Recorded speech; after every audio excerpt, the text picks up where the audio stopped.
All righty.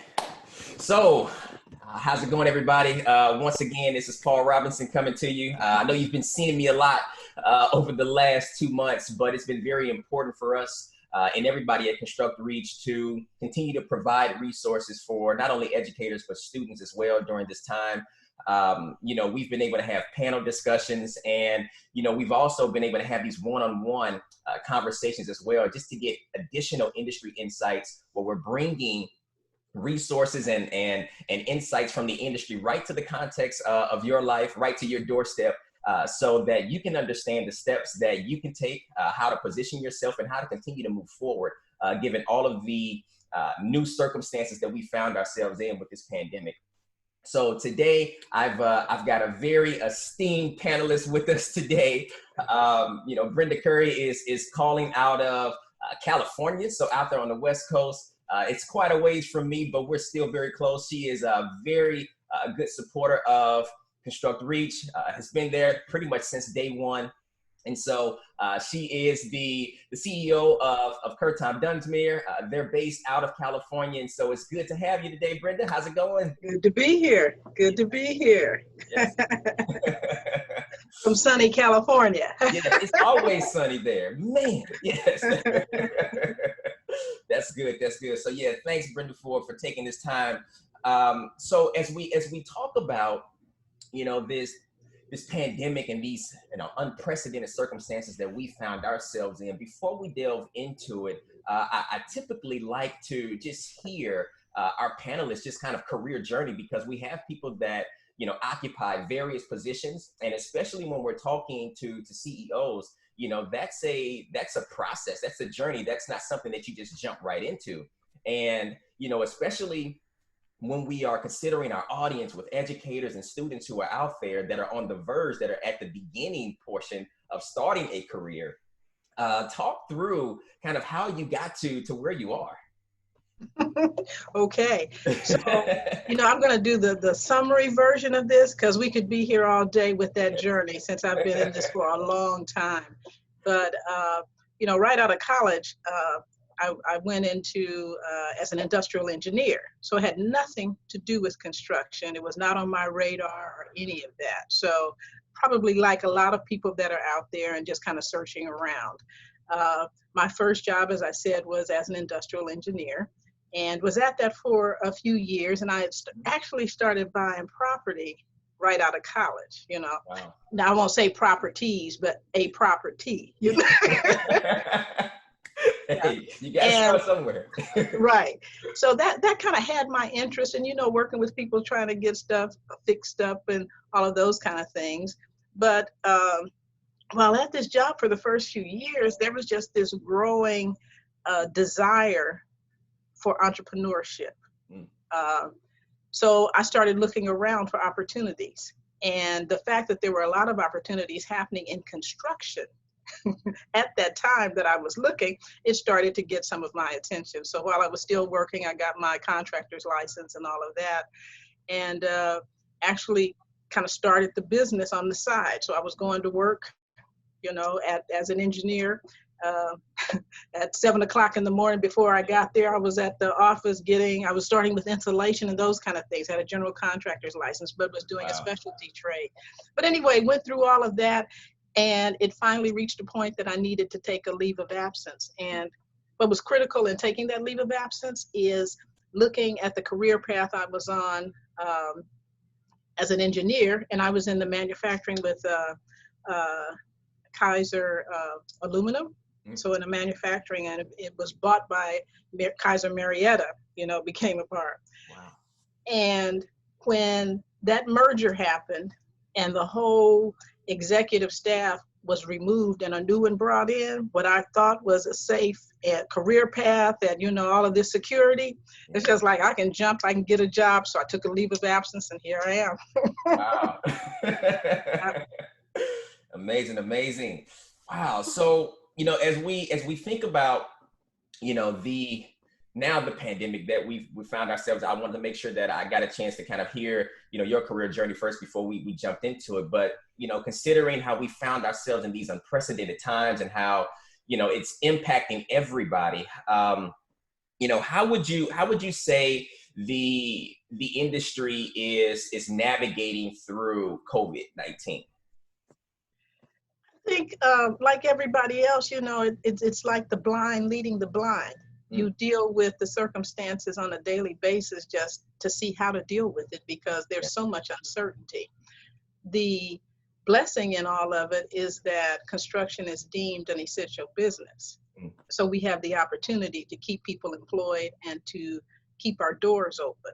So, and as incidents occur on sites or sightings of COVID or the possibility, the fears that people have, uh, all of that has to make an adjustment on our new business as usual. It is not like that at all. And to respect the employees' um, decisions Mm. to work, attempt to work at home, Yeah. to not work, not be in those environments, subcontractors, general contractors. So it is, you just kind of deal with it as you go. And as we get more information on what the workplace has to look like and the 6-foot distancing and all of those kind of things and all of the PPEs that are required and those things are not available. So, it affects schedules. We're doing the best we can, get as much information as possible, keep the safety of people first, and then the schedules that we have, the completions. Yeah, with one of the things that we've heard in one of our past discussions is that when PPE is very, I mean, that's something that is a huge concern, and it's a huge need, right? For especially for a lot of our healthcare workers who are on the front end being caretakers, but just everybody in general. But when you think about PPE, maybe to the general public, it's probably been a new term. But within the construction industry, I mean, that's something that has always been there, right? And so, Right. safety has always been, a large component and something that was, I would say, even a pillar within the industry, just because the nature of the work. So, has it been a little easier to kind of maybe just up the ante a little bit in terms of PPE and safety measures, since safety has always been a large component of construction? Oh, absolutely. And in saying PPE, I'm talking about the PPE that's on steroids and exponential as the result of this pandemic. Yeah. So our normal with the goggles and helmets and all of those kind of things and vest and all of that, and just the whole safe precaution is there. So now we're taking temperatures before people walk on the site. Okay. We're also having to have masks, the hand sanitizers and all of those kind of things, and making sure, and then to section off sites that are to make sure that there's distancing. So it is the fact that people, I'm sure in other industries where PPE was not even a part of the norm, as you said. So it's just a matter of making it tighter.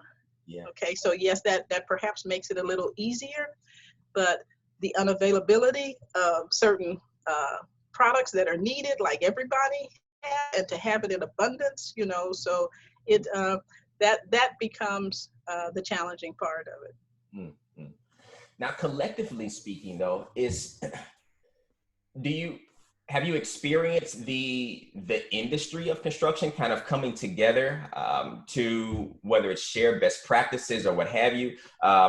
But how's the industry coming together, if at any, to kind of collectively navigate through this time? Because I know even with maybe it's on projects. I know on some projects, maybe some larger projects where there's several contractors and general contractors that may be partnering together to carry out larger projects.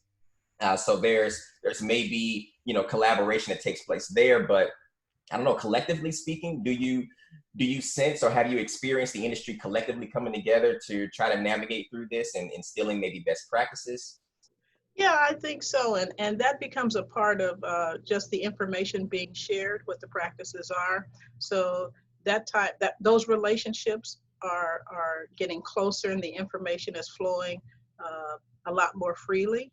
And the trade associations are reaching out to give information, to provide information, to collaborate, those types of things. So those types of uh, collaborations are happening. and just sharing things. I mean, just for example, just contractors that we are very close with, and particularly our subcontractors, we are doing everything to protect them in terms of information and knowledge so that they can be successful as well. And then that starts to be exponential.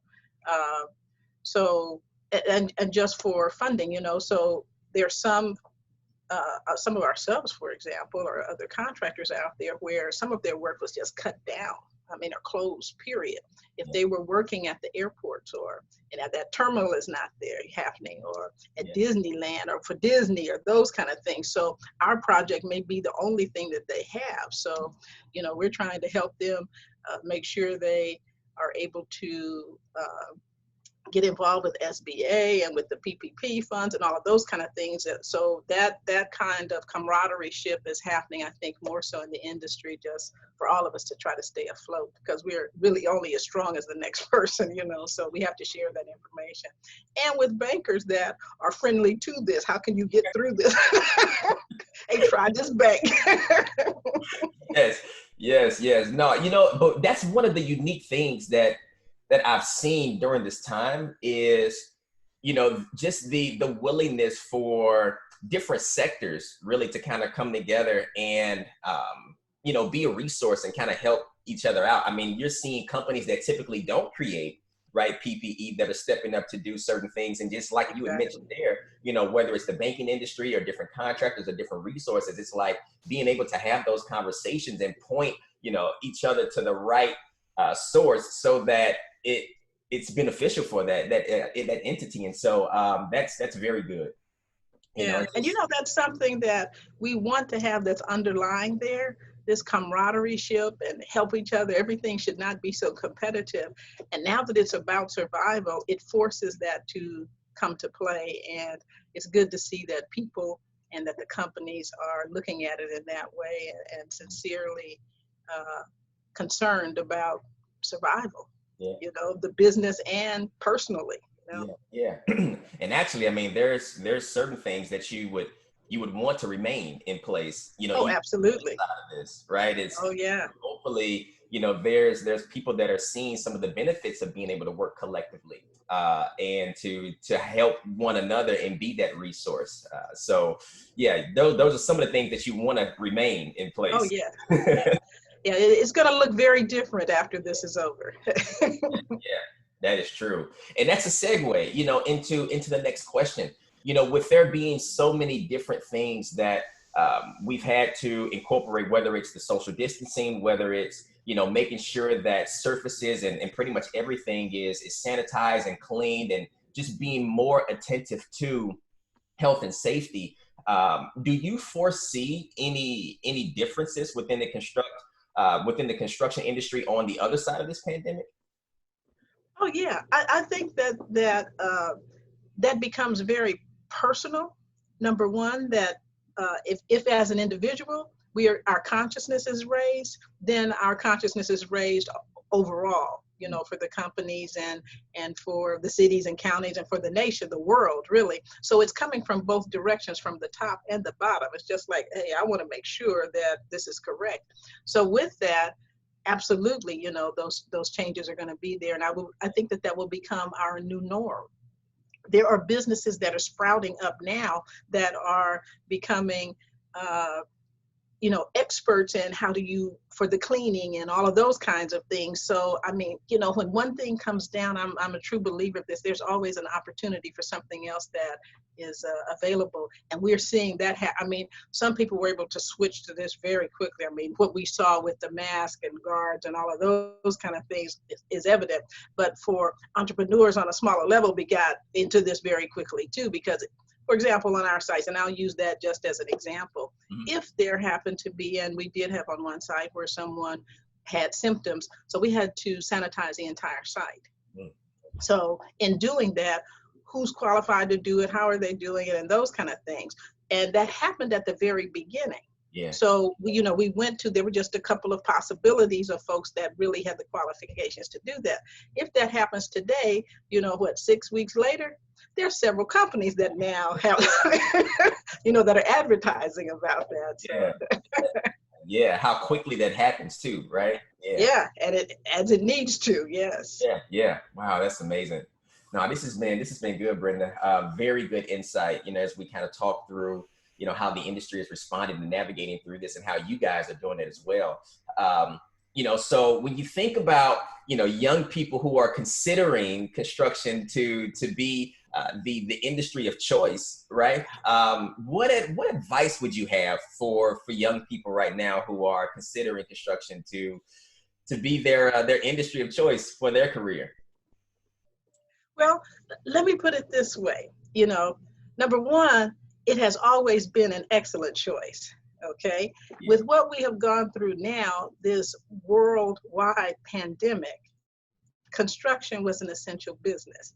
Mm. That gives it a big plus, number one. Okay, Yeah. so if things start to fail or whatever, hey, this one keeps going. and, Right. and just kind of and that's the bottom line. This is truly a wake-up call for us all. It's like, whoo wee, okay. Sometimes we can make choices, and sometimes, okay, I'm glad I'm in that right space. Mm-hmm. So that being number one.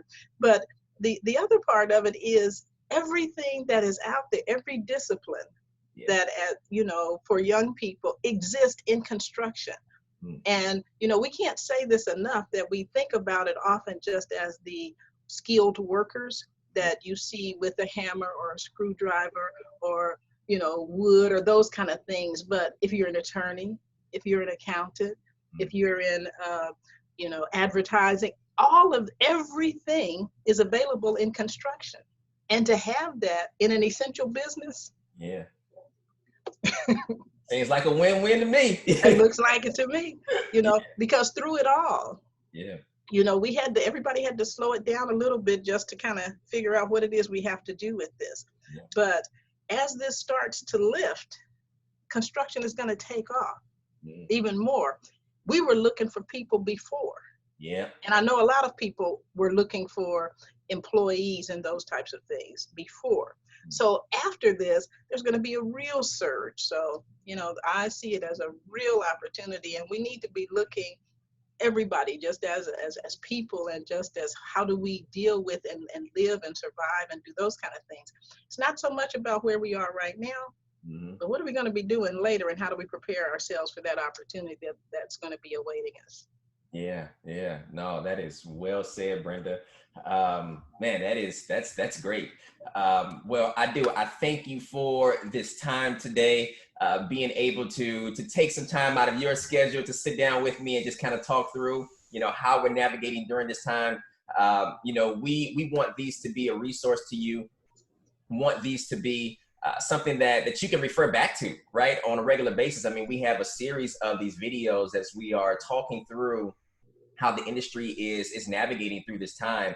And for us at Construct Reach, being able to build reachable opportunities through construction, this is one of the ways that we try to do it, is to bring industry insights and industry partners, right, a little bit closer to you so that you understand what your opportunities are, and then creating this social network where we're able to connect, right? And so creating this hub where you get an opportunity to see what opportunities are out there from a job perspective, internships, entry-level positions, or what have you, or just insights, right? So it's a space where, these things, these conversations and these tips can exist and live and actually expand beyond just this platform. And so being able to have an ongoing opportunity to tap into some very, specific and unique resources that will help you position yourself and move forward within your career journey is just something that we look forward to providing here at Construct Reach. And so once again, thank you, Brenda, for joining us today, and